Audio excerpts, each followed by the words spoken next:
El segundo tema de la mañana, implicancias del proyecto legislativo de la nueva ley universitaria. Ponente, doctor Iván Rodríguez Chávez, rector de la Universidad Particular Ricardo Palma, presidente de la Asamblea Nacional de Rectores, experto en posgrado, administración universitaria.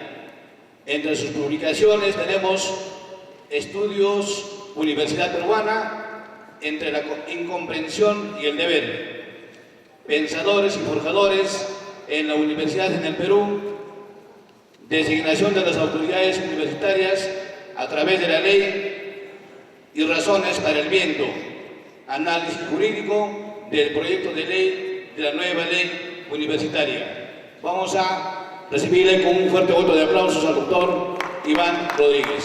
Doctor, muy buenos días.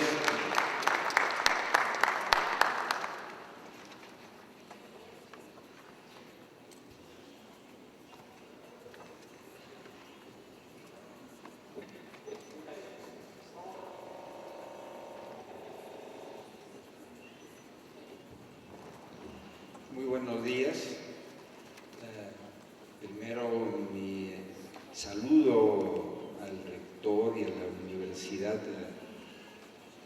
Peruana de los Andes, que ha organizado con el CRI Centro este evento. Y saludo a todos los rectores presentes, vicerrectores, autoridades universitarias, profesores, alumnos, el presidente de la Corte Superior de Justicia de Junín, a las autoridades militares, municipales que pueden estar acompañándonos en esta actividad. Cuando se desata una campaña contra las universidades, aparentemente para justificar la dación de una nueva ley, prácticamente obliga a quienes conocemos de universidad y a quienes formamos parte de ella, no en los últimos años, sino en toda nuestra trayectoria universitaria, desde estudiantes hasta ahora, pues nos obliga a que tengamos que dar las versiones institucionales que corresponden a su naturaleza, a la historia, a la cultura y también a los intereses de la sociedad. No faltará quien se pregunte qué interés o de qué manera afecta a una persona común y corriente, de qué manera afecta al estudiante, de qué manera afecta al profesor, una legislación que desde ya es inconveniente. Y eso trataría de decirles a partir de lo siguiente.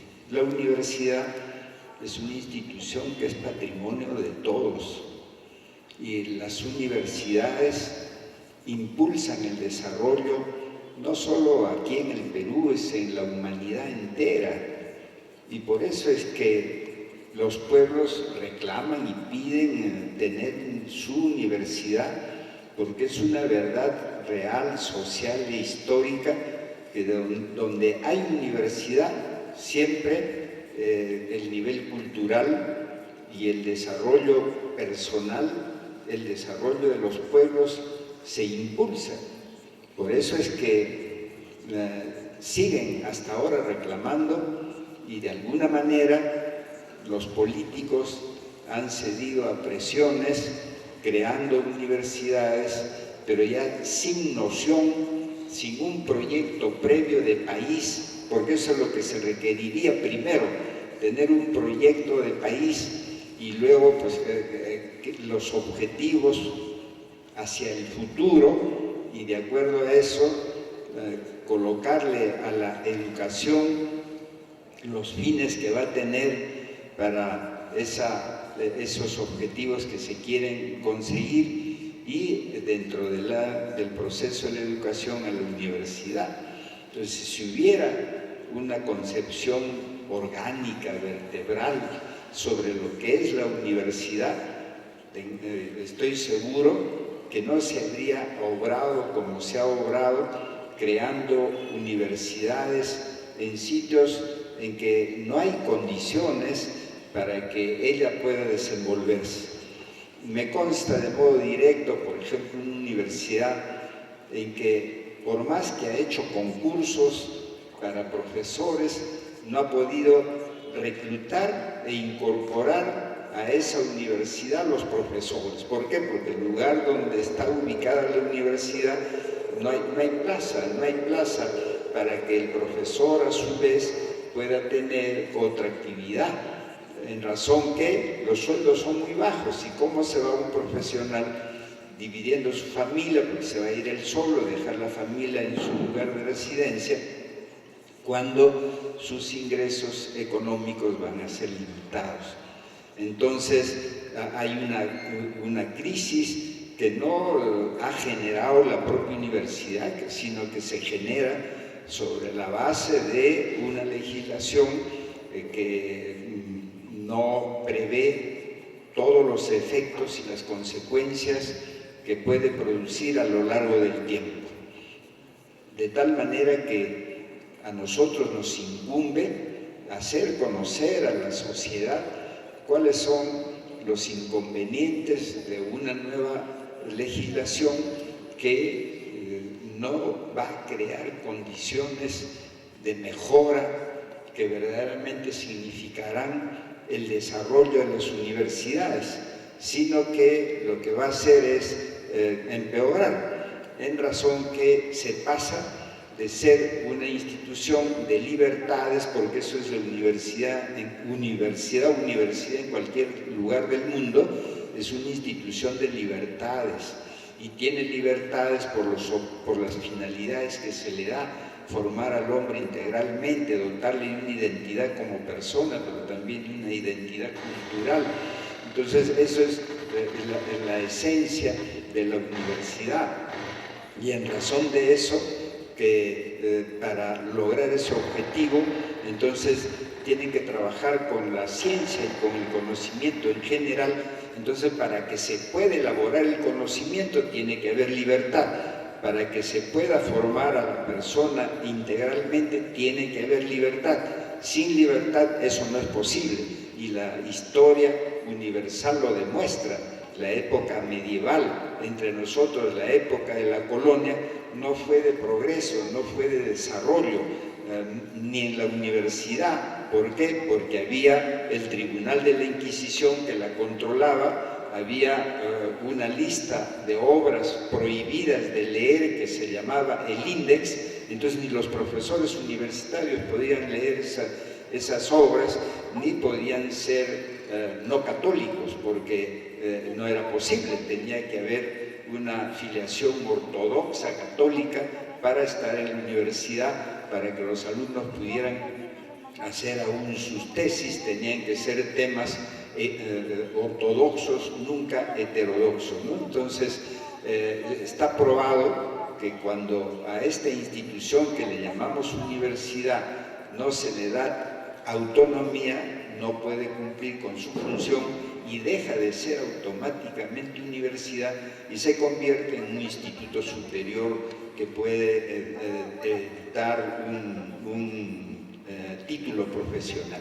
Ahora, ¿interesa que las personas sean formadas en libertad? Sí, porque eso es lo que ha permitido el desarrollo de lo que se llama el pensamiento crítico, el pensamiento divergente, y eso hace que pueda haber y surgir ideas de distintas concepciones, de distintas explicaciones, y eso es lo que hace avanzar a la humanidad. De lo contrario, no estuviéramos ahora en la época de la nanotecnología, ni estuviéramos en la época de saber que el hombre llegó a la Luna y que va a llegar a Marte, y que dentro de poco van a ir un proyecto en el cual está incluido un peruano, para ver si hay vida y si es posible implantar la vida humana en otras esferas del universo. Entonces, imagínense, eso nunca se hubiera avanzado. Por eso en la Edad Media no avanzó la medicina, no avanzó la ciencia en general, porque existían pues las censuras, ¿no? La censura eclesiástica, la censura civil. Entonces, para que se desarrollen las universidades como Harvard, como cualquiera de las grandes universidades, lo que ellas tienen es libertad de obrar y ningún gobierno se le ocurre intervenir a una universidad, interferirla y coaccionarla para que haga tal cosa o para que no haga la otra, ¿no? Sino las dejan para que ellos puedan elaborar sus proyectos y sus programas académicos de investigación, de publicaciones y de todo lo que significa la producción universitaria. Entonces, si eso es así, el Perú no puede ser la excepción, ni peor, al siglo XXI no podemos estar retrocediendo muchísimas décadas atrás para que con las pocas libertades que maneja la universidad peruana en general se quede sin ninguna de ellas. Por eso estos eventos y lo que se puede hacer es simplemente para dejar la voz y la palabra que la universidad no puede ser despojada de su autonomía. Y va a ser despojada de su autonomía si aprobara este proyecto con esa superintendencia. ¿Por qué? Porque la autonomía se ejerce en dos niveles, en el nivel de cada universidad y en el nivel del órgano suprauniversitario. Y este órgano suprauniversitario, yo solamente le voy a decir, viola la autonomía porque tiene las últimas decisiones. Las decisiones no tiene cada universidad, sino la superintendencia. Entonces, al final, se le ha despojado de la autonomía a cada universidad y se le ha concentrado todas las potestades en la superintendencia. Pero esta superintendencia está integrada por personas ajenas a la universidad, está adscrita al Ministerio de Educación, que es uno de los órganos del Poder Ejecutivo, y a través de él está la eliminación de la autonomía. Ellos son designados por el Poder Ejecutivo, van a cumplir directivas del Poder Ejecutivo, van a aprobar los planes y los programas y todas las actividades esenciales de la universidad, y van a fiscalizar y controlar de una manera punitiva, fóbica, castigadora, que la universidad, por más que pueda tener problemas como todas las instituciones sociales y las instituciones de personas, jamás se la puede terminar de liquidar si es que estuviera en una situación como esa, que no es verdad.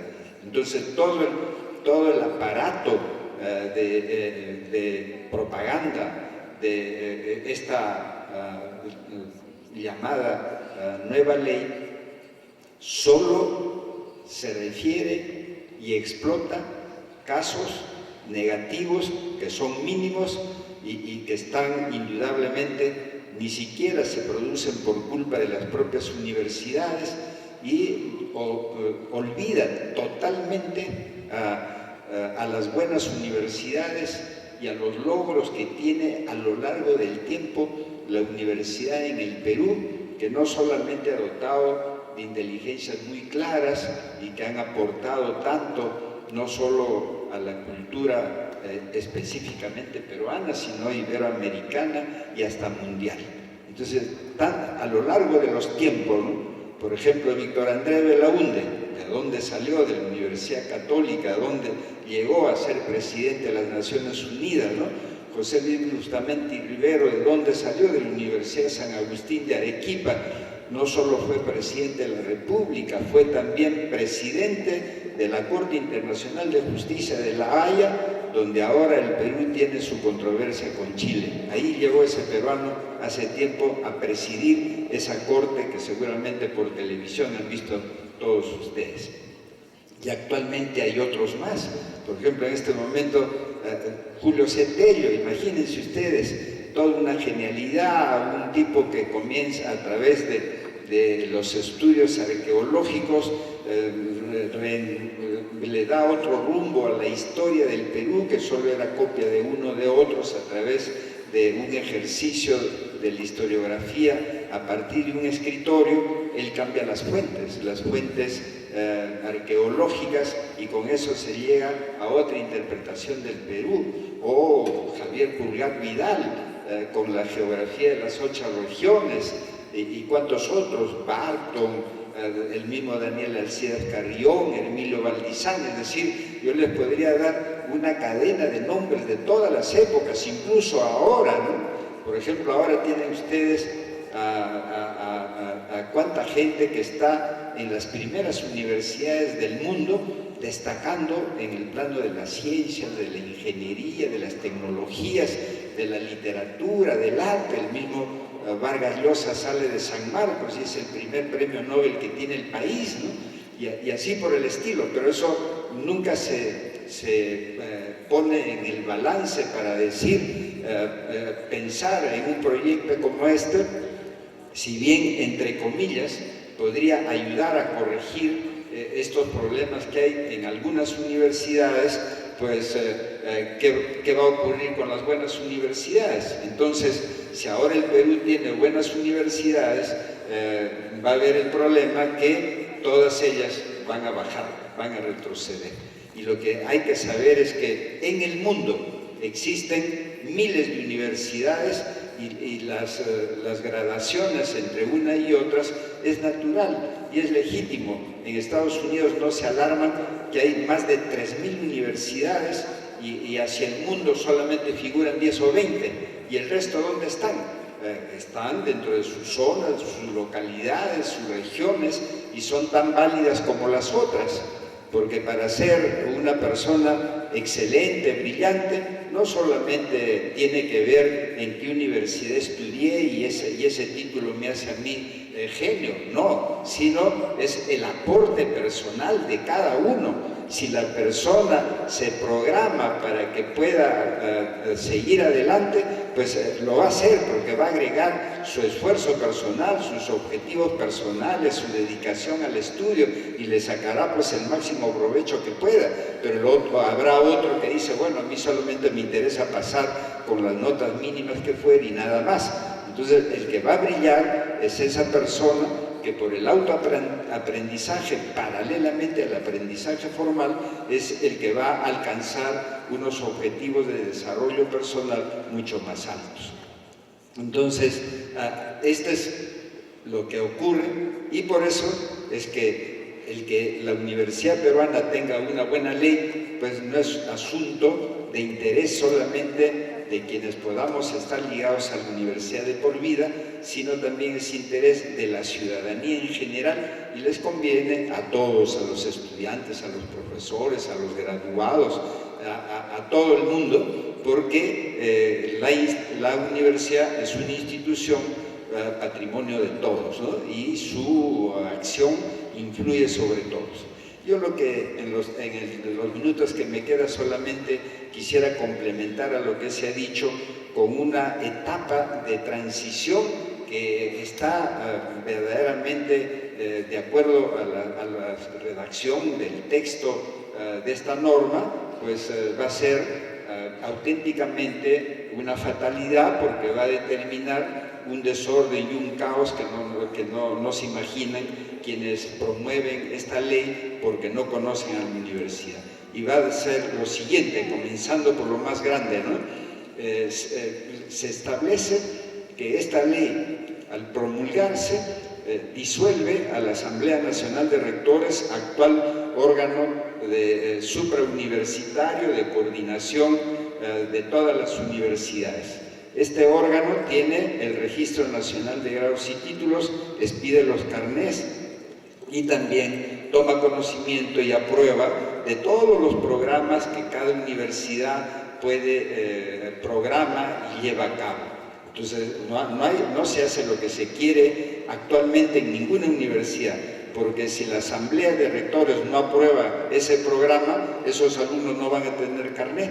Y si sigue adelante la universidad, cuando les pide el título, no se va a inscribir en el Registro Nacional de Grados y Títulos. Entonces, sin coacción y sin castigos, pues está regulada ese funcionamiento, ese control de la universidad, porque la universidad se autocontrola, se autorregula y se autosupervisa. Entonces, si al salir la ley se disuelve este órgano y se crea otro, que es la superintendencia, que se constituirá en 30 días y recibirá la transferencia de los bienes en 60, entonces imagínense, al promulgarse la ley va a haber una cefalía, no va a haber el órgano suprauniversitario, y por otro lado pues se pone una disposición para que todas las universidades se presenten para la autorización de sus programas, es decir, para la acreditación, sin prever que primero